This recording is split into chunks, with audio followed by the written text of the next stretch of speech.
ஒன்றாம் சங்கீதம். துன்மார்க்கருடைய ஆலோசனையில் நடவாமலும் பாவிகளுடைய வழியில் நில்லாமலும் பரியாசக்காரர் உட்காரும் இடத்தில் உட்காராமலும் கர்த்தருடைய வேதத்தில் பிரியமாயிருந்து இரவும் பகலும் அவருடைய வேதத்தில் தியானமாயிருக்கிற மனுஷன் பாக்கியவான்.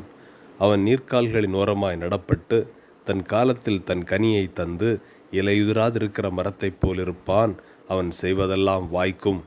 துன்மார்க்கரோ அப்படியிராமல் காற்று பறக்கடிக்கும் பதரை போல் இருக்கிறார்கள். ஆகையால் துன்மார்க்கர் நியாயத்தீர்ப்பிலும் பாவிகள் நீதிமான்களின் சபையிலும் நிலை நிற்பதில்லை.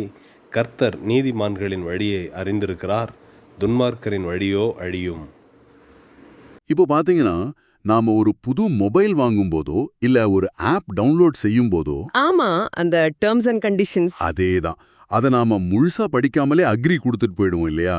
நம்ம வாழ்க்கைக்கும் அப்படி ஒரு முகவுரை இருக்கு. இன்னைக்கு நாம இந்த டீப் டைவ்ல விரிவா பேச போற ஆவணம் வேதாகமத்துல இருக்கிற சங்கீதம் 1. கரெக்ட். இது மனித உளவியலுக்கான ஒரு செட் ஆஃப் ரூல்ஸ்னு கூட சொல்லலாம். ஆமா, நிச்சயமா. இதுல ரொம்ப ஆச்சரியமான விஷயம் என்னன்னா, மனுஷங்களை பிரிக்க நாம சாதி, நிறம், பணம்னு நிறைய அளவுகோல் வச்சிருக்கோம். ஆனா அந்த ஆவணம் அதெல்லாம் ஓரம் கட்டிடுது. ஓ, அப்போ எதை வச்சு அளக்குது? ஒரு மனுஷனோட மனப்பாங்கு, அப்புறம் அவனோட செயல்கள், இத மட்டும்தான் முக்கிய அளவுகோலா வைக்குது. கொஞ்சம் இருங்க.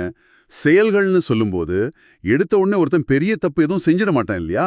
அதாவது சூழ்நிலையால சில சின்ன சின்ன தவறுகள் நடக்கும். ஆ, அதுதான் இதுல இருக்கிற முதல் உளவியல் படிநிலை. இத நடப்பது அப்படின்னு சொல்றாங்க. அதாவது ஒரு தவறான ஆலோசனையில நடப்பது. உதாரணத்துக்கு, இப்போ ஒரு நண்பன் வற்புறுத்துறான் அப்படிங்கிறதுக்காக தயங்கி தயங்கி முறை ஒரு தப்பான பழக்கத்தை தொடங்குறது. இது பாத்தீங்கன்னா பெரும்பாலும் அறியாம நடக்கிறது. ஆனா பிரச்சனை இங்கெல்லாம் ஆரம்பிக்குது. அப்போ அடுத்த கட்டம் அந்த பழக்கத்திலே அப்படியே தங்கிடுறதா? ஆமா ஆமா, இத நிற்பது அப்படின்னு குறிக்கிறாங்க. முதல் முறை சூழ்நிலையால செஞ்ச தப்ப இப்போ ஒரு விருப்பத்தோட திரும்ப திரும்ப செய்யறது. ஓ, அந்த பழக்கத்துக்கு அடிமையாகிடுறதுன்னு சொல்றீங்க? கண்டிப்பா. அடிமையாகி ஒரு குறிப்பிட்ட தவறான கூட்டத்தோட சேர்ந்து நிக்க ஆரம்பிப்பாங்க. வெயிட், ஆனா மனுஷங்கனாலே சூழ்நிலையால ஈர்க்கப்படுறவங்க தானே. இதுல அப்படி என்ன பெரிய ஆபத்து வந்துட போகுது? இது கொஞ்சம் ஓவர் மாதிரி தோணலையா? பாக்க அப்படி தோணும். ஆனா இது ஒரு சறுக்கு மரம் மாதிரி. 3வது படிநிலை என்ன தெரியுமா? உட்காருவது. உட்காருவதா? யாரோட? எல்லாரையும் குறை சொல்ற, கேலி பண்றவங்க உட்கார இடத்துல போய் உட்கார்றது. பழக்கத்துக்கு அடிமையான பிறகு அதை நியாயப்படுத்துறது மட்டும் இல்லாம நல்லவங்கள பார்த்து ஏளனம் செய்யறது. நாங்க தான் வாழ்க்கையை அனுபவிக்கிறோம்னு சொல்றது. அதேதான். அந்த நச்சுத்தன்மையான மனநிலைக்கு முழுசா வந்துடுவாங்க. அப்படியானால் ஒருத்தன் கெட்டவனா மாற எல்லா பாவங்களையும் செய்யணும்னு அவசியம் இல்ல. ஏதோ ஒரு தப்பான பழக்கத்துல நிலைத்திருந்தாலே அது அவனை கொஞ்சம் கொஞ்சமா அரிச்சிடும். நிச்சயமா கடைசியில ஒரு மோசமான நிலைக்கு தள்ளிடும். சரி, இது நெகட்டிவ் பக்கம். இப்படி தப்பான கூட்டத்தோட சேர்ந்து ஒருத்தன் தன்னை தொலைக்கிறான் அப்படின்னா தன்னை பலப்படுத்திக்க ஒருத்தன் என்னதான் செய்யணும்? அதுக்கு தான் இங்க 2 இயற்கையான உருவகங்கள் வருது. முதல் வழிமுறை ஒரு மரம் போல இருப்பது. மரம்னா சும்மா காட்டுல வளருமே அந்த மாதிரியா? இல்லவே இல்ல. இது தானா வளரும் காட்டு மரம் கிடையாது. நீர்க்கால்களின் ஓரம் நடப்பட்டு ரொம்ப கவனமா பராமரிக்கப்படுற மரம். ஆனா அந்த மரம் எதனால அவ்வளவு செழிப்பா இருக்கு? அந்த ரகசியத்தை தான் தியானம் அப்படின்னு சொல்றாங்க.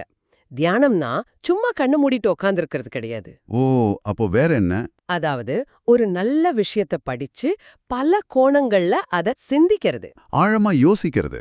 ஆமா, அப்படி சிந்திக்கும் வழக்கம் ஒரு மரத்தோட வேர்களுக்கு போற தண்ணி மாதிரி மனசுக்கு பலம் கொடுக்குது.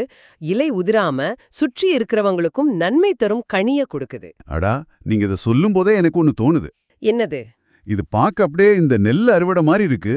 உள்ளே நல்ல சரக்கு, அதாவது உள் மனசுல ஆழமான சிந்தனை இருந்தா அது மரம் மாதிரி நிலைத்து நிற்கும்.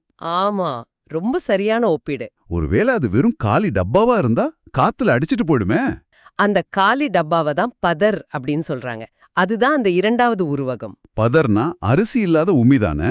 கரெக்ட். அதுல ஈரம் இருக்காது, யாருக்கும் எந்த பயனும் இருக்காது. லேசான காத்து அடிச்சாலே அது அப்படியே பறந்து போயிடும்.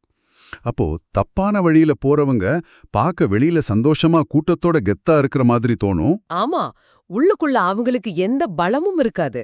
ஆமா, வாழ்க்கையில ஒரு சின்ன புயல், ஒரு சின்ன சவால் வந்தா கூட அவங்க நிலைத்து நிக்க மாட்டாங்க. நிச்சயமா. நம்ம ஒவ்வொரு செயலும் நாம யாருடைய அறிவுரையை கேட்கிறோம் அப்படிங்கிறது தான் நாம மரமா வளரணுமா இல்ல பதரா மாறணுமான்னு தீர்மானிக்குது. ரொம்ப அருமையா சொன்னீங்க. இதை கேட்டுட்டு இருக்கிற உங்களுக்கு இது ஏன் முக்கியம்? உங்க வாழ்க்கையை கொஞ்சம் திரும்பி பாருங்க. ஆமா, தொடக்கத்துல நல்ல தானியமும் இந்த பயனற்ற பதரும் ஒரே செடியில பார்க்க ஒன்னாதான் இருக்கும்.